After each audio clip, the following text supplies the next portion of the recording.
Good day, everybody. Um, in choosing selections for my daily readings, I discovered new poems and rediscovered old ones, and in the odd moment, I would think back to moments when literature really moved me. And last night, I recalled the very first moment when a work of literature moved me. I was in the seventh grade.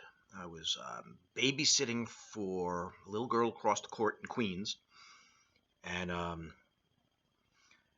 I was reading the Iliad and broke into tears. It was the moment that Hector was killed by Achilles, and sometime later, after I had read it again and then again, and I was an adult, I realized something. That the Iliad is the most powerful and probably the very oldest anti-war story that's ever been told. And I'll explain it more towards the end after I finished with today's reading. But this is true because there's really only one person in the whole story that you are meant to identify with. And that's Hector. And Hector is the only character that you see in a domestic setting, that you are introduced to his wife and his baby and the loving relationship between them. No one else. Paris would die and I wouldn't care, and Agamemnon would die and I certainly wouldn't care. Even Achilles would die and I wouldn't mind too much. But Hector now, that awful moment, and you were brought to care for him. Yeah.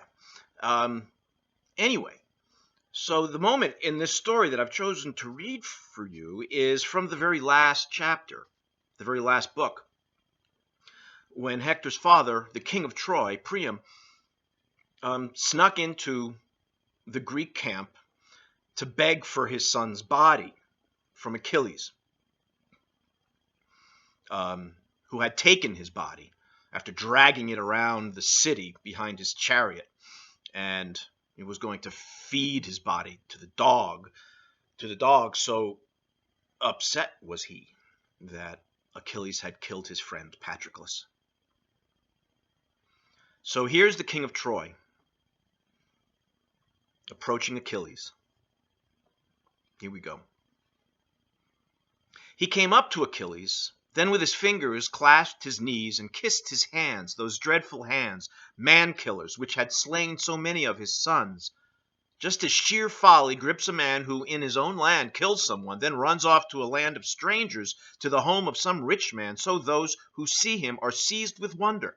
That's how Achilles then looked on godlike Priam in astonishment. The others were amazed. They gazed at one another.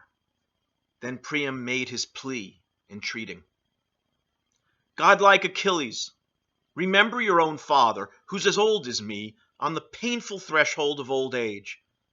It may well be that those who live around him are harassing him, and no one's there to save him from ruin and destruction. But when he hears you're still alive, his heart feels joy, for every day he hopes he'll see his dear son come back home from Troy. But I'm completely doomed to misery, for I fathered the best sons in spacious Troy, yet I say now not one of them remains. I had 50 when Achilles' sons arrived, 19 born from the same mother's womb, others the women of the palace bore me. Angry Ares drained the life of most of them, but I had one left. Guardian of our city, protector of its people. You've just killed him as he was fighting for his native country. I mean Hector.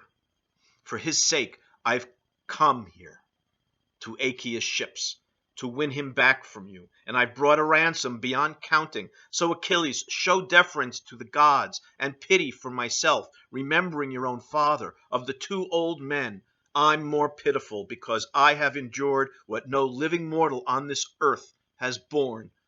I've lifted up to my own lips and kissed the hands of the man who killed my son."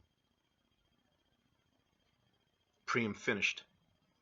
His words roused in Achilles a desire to weep for his own father. Taking Priam's hand, he gently moved him back, so the two men there both remembered warriors who'd been slaughtered. Priam, lying at Achilles' feet, wept aloud for man-killing Hector, and Achilles also wept for his own father, and once more for Patroclus.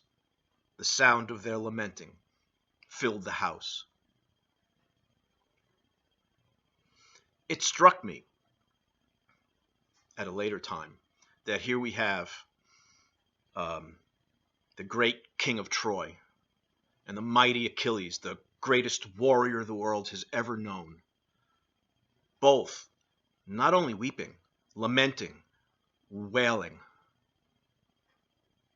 It's kind of a striking image to see these two mighty men reduced to tears.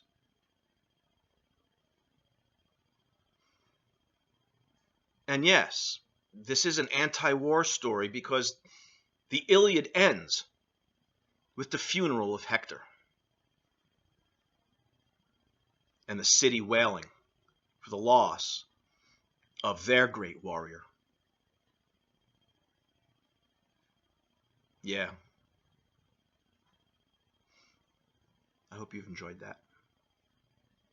Have a good rest of the day, and I'll see you tomorrow. Bye.